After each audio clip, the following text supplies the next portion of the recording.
Apparently, I'm live. I am going to email you this link and share it some places on Facebook. So, okay, cool. All right. See you there. Bye. Bye.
Hmm.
Okay.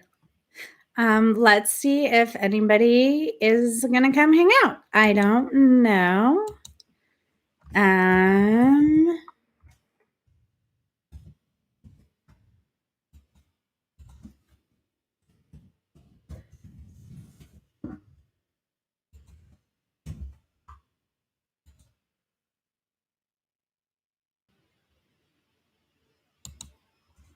All right, everybody. Hi.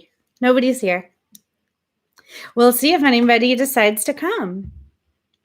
If not, I will do a very brief thing about what I have been thinking about lately and an experience I have been having lately.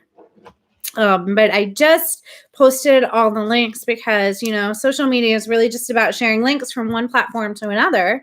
And I shared the links from YouTube Live over to Facebook, and we'll see how that goes.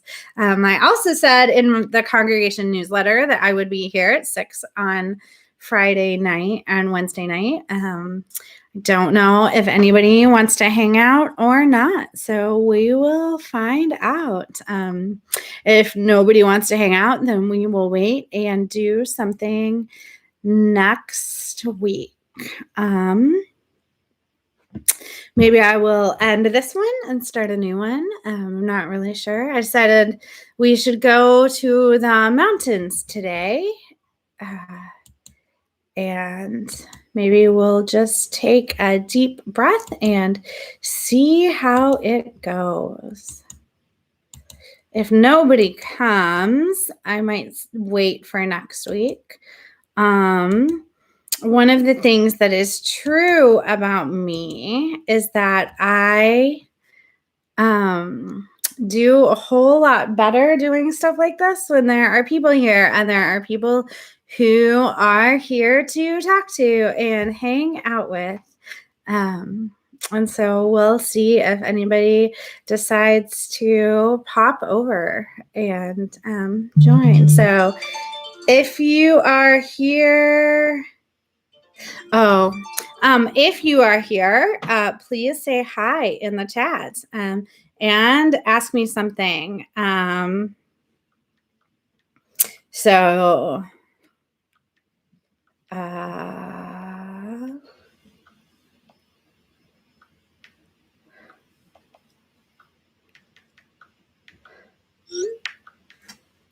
Somebody said they're coming.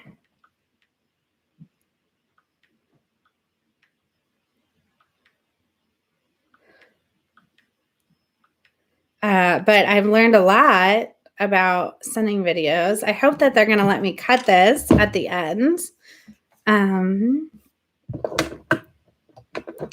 So that we can take out all of this boring stuff at the beginning.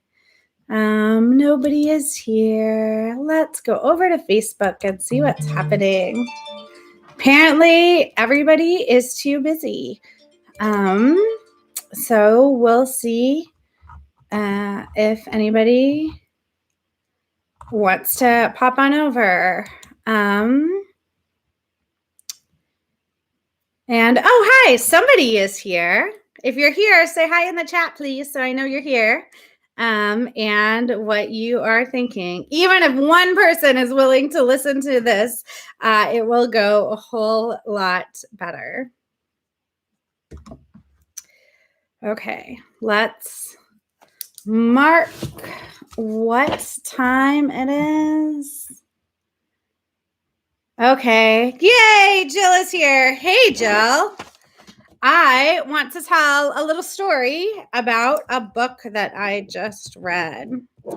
So I'm really struggling with this book that I just read, and I'm not going to say the name of the book or the author because ultimately I don't think people should read it. And the reason I don't think people should read it is that I do not like the way that this book talks about people's bodies. I don't like the way it talks about weight.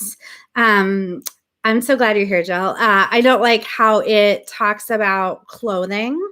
I do not like how it uses racial stereotypes for some of the characters. So some of the characters are only identified by their race and then by stereotypical traits of that race that are really harmful and racist.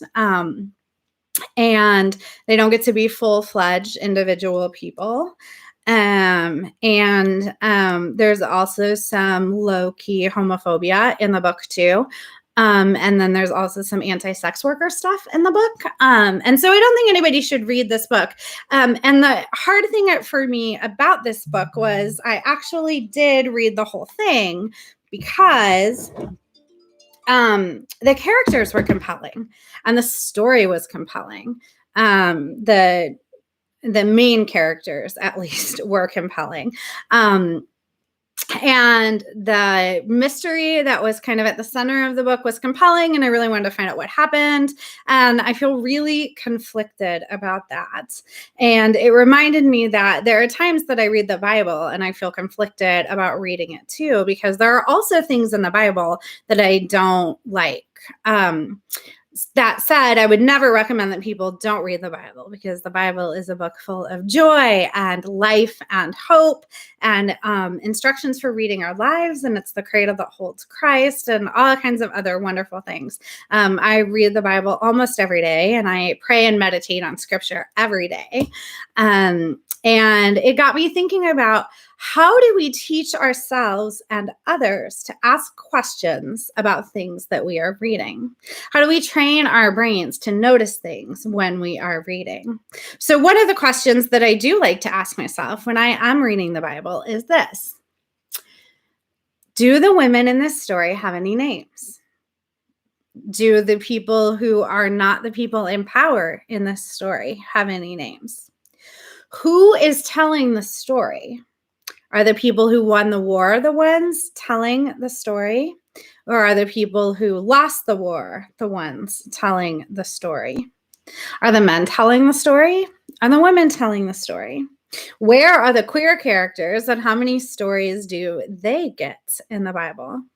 I think it's important that when we are consuming any literature or any news, we ask questions about it. We ask questions about, what is the source of this text? Who is the narrator of the text? Who are the characters in the text? And how are they being treated? One of my, hi, whoever else came, I'm happy you're here. Please say hi in the chat. So one of the things that I love so much about the Bible is that it's really long, right? It has 66 books in it. And every single story in the Bible has the ability to teach us something, and to help us learn, and to help us grow, and to help us know more about who we are, to know more about who God is, to know more about how we relate to each other. But that doesn't mean that we read it completely uncritically, because there are some questions to be asked. For example, did you know that in one of Paul's letters, he talks about how women shouldn't braid their hair or wear gold jewelry? And my hair is not exactly braided today, that it is up in a twist. And I'm not wearing gold jewelry today, but I do sometimes. And it turns out that women who worshiped other gods, who served in the pagan temples, frequently braided their hair and wore gold jewelry. And so it wasn't about braiding hair and wearing gold jewelry. It was about acting different as someone who followed Jesus. It was about somehow signifying that you are a Christian. Hi, if you're here, say hi in the chat. Signifying that you are a Christian, and that being a Christian matters, and that saying that you are a follower of Jesus matters somehow.